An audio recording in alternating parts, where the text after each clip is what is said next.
அனைவருக்கும் நமஸ்காரங்கள். பரளி ஸ்ரீகாந்த சர்மா. பாகவத சாரம் என்கின்ற தலைப்பில் பல்வேறு அத்தியாயங்கள் இருக்கக்கூடியதான விஷயத்தை நாம் ஏற்கனவே சிந்தனை பண்ணியுள்ளோம். பகவானுடைய துவாரகா கமனம் என்ற ஒரு விஷயத்தை கொண்டு சொல்லப்பட்டது. மேலே 12வது அத்தியாயம் நாம் இப்பொழுது பார்க்க போகின்றோம். இந்த 12வது அத்தியாயம் கூட நாம் சூக்ஷ்மமாக சிந்தனை பண்ணினா அதுலேயும் நமக்கு பகவான் துவாரகைக்கு வந்தார் அப்படிங்கிறதான ஒரு விஷயத்தை கொண்டே இதையும் சொல்கிறார். 10, 11, 12, 13 இது மூன்றும் கிருஷ்ண சம்பந்தமான விஷயத்தை எடுத்து காட்டுவதற்காகவே சொல்லப்படுறோம். இதில் 12வது அத்தியாயம் இங்கே பரீட்சித் ஜனன விருத்தாந்தம் அப்படின்னு பார்க்கலாம். பல்வேறு கதைகள் சொல்லிக்கொண்டு வரக்கூடியனதான சந்தர்ப்பத்தில் கதை கேட்கக்கூடியனதான சௌனக மகரிஷி சூதரிடத்தில் நிறைய பகவத் கதைகளை எதிர்பார்க்கிறார். அதனாலேயே தங்களால் சொல்லப்பட்டதான இந்த பகவத் கதைகள் பூரா சுருக்கமாக சொல்லப்பட்டுள்ளது.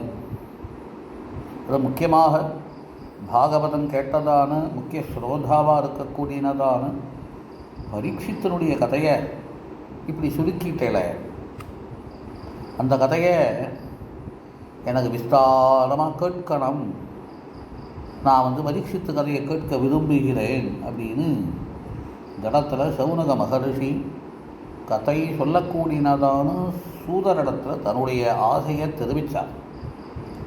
இப்படி சூத சௌனக சம்பாத ரூபத்தில் இந்த அத்தியாயம் ஆரம்பித்து மேற்கொண்டு பரீட்சித்து கர்ப்பத்தில் இருக்கும் பொழுதே அஸ்வத்தாமாவனுடைய பிரம்மாஸ்திரம் உத்தராதேவியை தாக்க அந்த சந்தர்ப்பத்தில் கர்ப்பஸ்த சிசுவை காப்பாற்றணும் அப்படின்னு உத்தராதேவி ஆசிரியத்ததான விஷயங்களெல்லாம் நாம் 8வது அத்தியாயத்தில் கேட்டிருக்கிறோம். அந்த உத்தருடைய ஆசிரியம் ஏற்றுக்கொண்டதான பகவான் கர்ப்பத்தில் இருக்கிறதான குழந்தைய காப்பாற்றினார் அப்படின்னு அதை கண்டுதானே குந்தி ஸ்துதி நடந்தது. பகவான் தன்னுடையதான தேஜஸ்ஸுனால விஷ்ணு சக்கரம் இல்லை சுதர்சன சக்கரம் அப்படிங்கிற தன்னுடைய தேஜஸ்ஸுனால பிரம்மாஸ்திரத்தை தடுத்தார். அப்படி பாண்டவர்களை காப்பாற்றுறார். மேலே கர்ப்பஸ்த சிசுவை தானே காப்பாற்றுற அழகு. பகவானே கர்ப்பத்துள்ள பிரவேசித்தார் அப்படிங்கிறது. தேவகி தேவியுடைய கர்ப்பவாசம் பண்ணின பொழுது அது விளம்பனம் அப்படின்னு சொன்னார். ஆனால் இந்த இடத்துல தன்னுடைய பக்தனான பரீட்சித்த காப்பாத்தனம் அப்படின்னு ஆசைப்பட்டு பகவான் அதற்காக கர்ப்பத்துள்ள பிரவேசித்தார் அப்படின்னு இந்த இடத்துல சொல்லப்படுறது. கர்ப்பவாசமே இல்லாத பகவான் கர்ப்பத்தில் பிரவேசித்ததும் என்ன ஆச்சுன்னா இந்த இடத்துல ஒரு வைசிஷ்டியம். பகவான கர்ப்பத்தில் தரித்தவர்கள் நிறைய உண்டு. அதானது கயாது, அதேபோல் தேவகி அப்படின்னு பல பேர்களை நம்ம புராணத்தில் பார்க்குறோமே. இல்லை கௌசல்யை, அதுபோல் சுமித்ரை, இல்லை கைகேயி இப்படின்னு ஒவ்வொரு புராணங்களும் ஒவ்வொரு கேரக்டரை பார்க்குறோமே. அதில் பகவான கர்ப்பத்தில் தரித்தவர்கள் உண்டு, பகவத் பக்தர்களை கர்ப்பத்தில் தரித்தவர்கள் உண்டு. இதில் கௌசல்யை ராமன கர்ப்பத்தில் தரித்தாள், தேவகி கண்ணன கர்ப்பத்தில் தரித்தாள். அதே போல் கயாது பரமபக்தனான பிரகலாதன கர்ப்பத்தில் தரித்தாள்.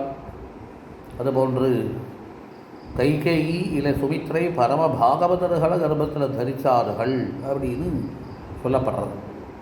ஆனால் ஒரே சமயத்தில் பகவானையும் அதுபோல் பக்தனையும் கர்ப்பத்தில் தரிக்கக்கூடியதான பாக்கியம் பெற்றவள் உத்தராதேவி. இதுதான் உத்தராதேவியுடைய வைசிஷ்டியம். தன்னுடைய பிரபாவத்தினால பகவான் உள் புகுந்து தன்னுடைய கட்டவரல் பிரமாணத்தில் அழகான சங்கச்சக்கர கதாபத்மங்களை தரித்து பீதாம்பரத்தை தரித்து கொண்டு ரத்னமயமான கிரீடத்தோட கையில் கதையை சுழற்றி தேஜோமயமான பகவத் ரூபத்தை காண்பித்து கொண்டு அந்த பகவான் கர்ப்பத்தில் இருக்கக்கூடியதான பரீட்சித்தை காப்பாற்றினார் அப்படின்னு சொல்லப்படுறது.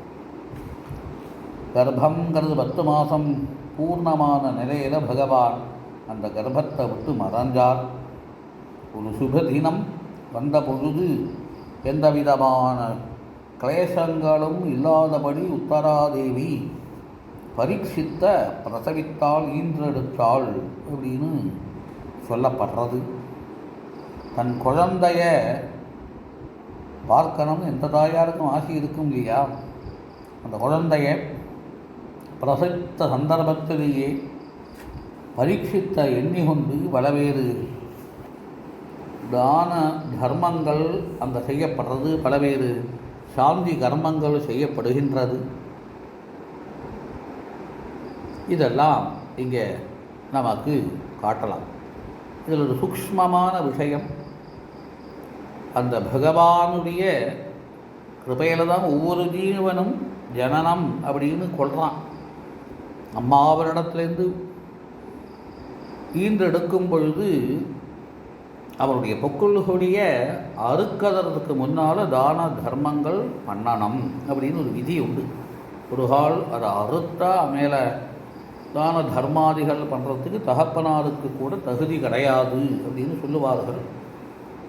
பலவேறு பிராமணர்களை எல்லாம் வரவழைச்சு பரீட்சித்தினுடைய ஜாத கர்மம் முதலியதான காரியங்கள் நடத்தப்பட்டது. அந்த குழந்தை அப்படிங்கிறவன் இப்பொழுது புருவம்சத்தை, அதாவது யயாதியினுடைய பிள்ளை பூரு அப்படிங்கிறவன், அந்த பூரு வம்சத்தை நிலைநாட்டக்கூடியவனாக அமைந்தான்.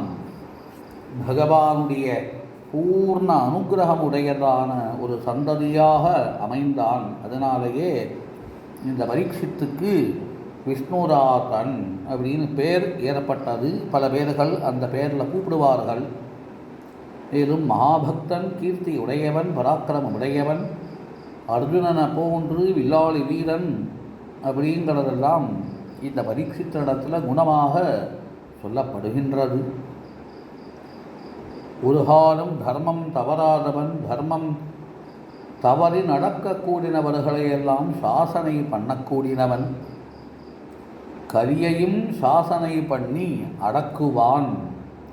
மேலும் தக்ஷகனால் மரணம் அப்படிங்கிறதான சாபம் ஏற்பட்டு அதிலையும் கலங்காமல் மனசு ஹரிபாதங்களில் அர்ப்பணம் பண்ணி கொண்டு சத்குருவாக இருக்கக்கூடியதான சுகபிரம்ம ரிஷியினிடத்திலிருந்து பாகவத தத்துவத்தை புரிந்து கொண்டு பகவானிடத்தில் இவன் மோட்சத்தை அடைவான் அப்படின்னு சொல்கிறார். தான் மனசில் கண்டதான திவ்ய ரூபத்தை இவன் பார்க்கறானாம். வெளியில் வந்த உடனே தான் எந்த உருவத்தை கர்ப்பத்தில் பார்த்தேனோ அந்த உருவம் இவர்தானோ அப்படின்னு பரீட்சணம் பண்ணினான். அதனாலே இந்த பிள்ளைக்கு பரீட்சித்து அப்படின்னு பிற்காலத்தில் பெயர் ஏறப்பட்டது அப்படின்னு சொல்கிறார். இந்த பரீட்சித்தினுடைய ஜனன விற்த்தாந்தங்களை பற்றி எல்லாம் பிராமணர்களிடத்திலிருந்து கேட்டு தெரிந்தின்றதான தர்மபுத்திர மகாராஜா அவர்களுக்கெல்லாம் மரியாதை பண்ணி சந்தோஷப்படுத்தி அனுப்பினார்.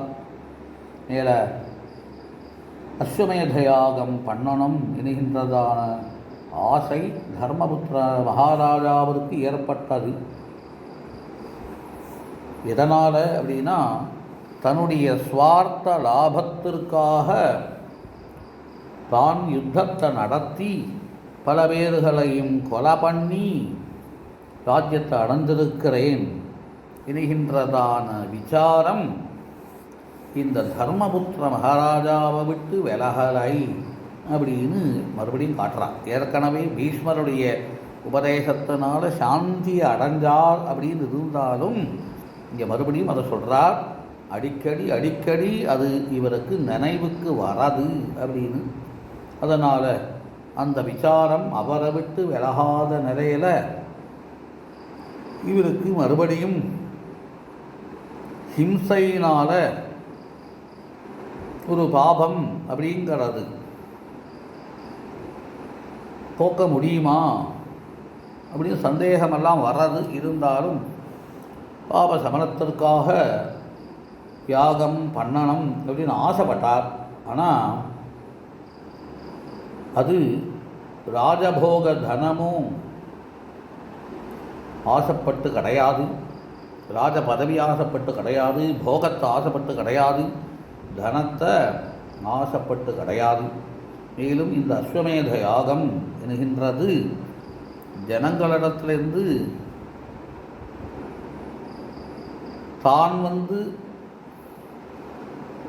அவர்களிடத்திலிருந்து வாங்கினதான அந்த நிகுதி பணத்திலிருந்தும் இதை பண்ணலாகாது அப்படின்னு இவர் கரத்தை கூட யாகத்துக்கு பயன்படுத்தலை என்று சொல்கிறார். அப்புறம் என்னாச்சுன்னா, கண்ணனை இந்த விஷயங்களெல்லாம் தெரிவித்த உடனேயே கண்ணனுடைய உபதேசப்படி மருத்தன் என்கின்றதான ஒரு அரசன் இவர் அஸ்வமேத யாகத்தை பண்ணி நிறைய தங்க பாத்திரங்களையெல்லாம் அவர் உபேட்சை பண்ணி இருந்தார், அதையெல்லாம் விட்டுட்டு போயிருந்தார். அதனால் அந்த தங்க பாத்திரங்களையெல்லாம் கொண்டுண்டு வா அப்படின்னு சொல்ல, அதையெல்லாம் இவர்கள் கண்ணனுடைய கிருபையினால் பெற்றார்கள். அர்ஜுனனே போகி தனத்தையும் அந்தந்த தங்க பாத்திரங்களையும் கொண்டுட்டு வரான். அதை கொண்டு அழகாக அஸ்வமேத யாகம் அப்படிங்கிறது நடத்தப்பட்டது. இதெல்லாம் முடிந்த பிறகு பகவான் எல்லோரையும் அனுகிரகித்து துவாரகை திரும்பினார் அப்படின்னு சொல்லி கொண்டு பிரதமஸ்கந்தத்தில் இருக்கக்கூடியதான 12வது அத்தியாயங்கிறது பூர்த்தி ஆகிறது. ஆச்சரியமான இந்த அத்தியாயத்தை சமர்ப்பணம் பண்ணும் பொழுது என்ன சொல்கிறார் அப்படின்னா, இந்த அஸ்வமேதம்ங்கிறது சுத்தமான ஒரு கர்மத்தினால் ஏற்பட்டதான பலனை கொண்டு அனுஷ்டானம் பண்ணணும் அப்படின்னு காட்டுறார். அஸ்வமேதம் அப்படின்னாலே அது சாதகனாக இருக்கக்கூடியதான ஒருவன் பண்ணக்கூடியதான இந்திரிய நிகிரகம் அப்படின்னு தத்துவம் சொல்லுவார்கள். இந்த ஆச்சரியமான ஒரு கதையை கொண்டு 12வது அத்தியாயத்தை பூர்த்தி பண்ணுறா. மேற்கொண்டு அடுத்த ஒரு வீடியோவில் சிரவணம் பண்ணுவோம். கோபிகா ஜீவனஸ்மரணம் கோவிந்த கோவிந்த.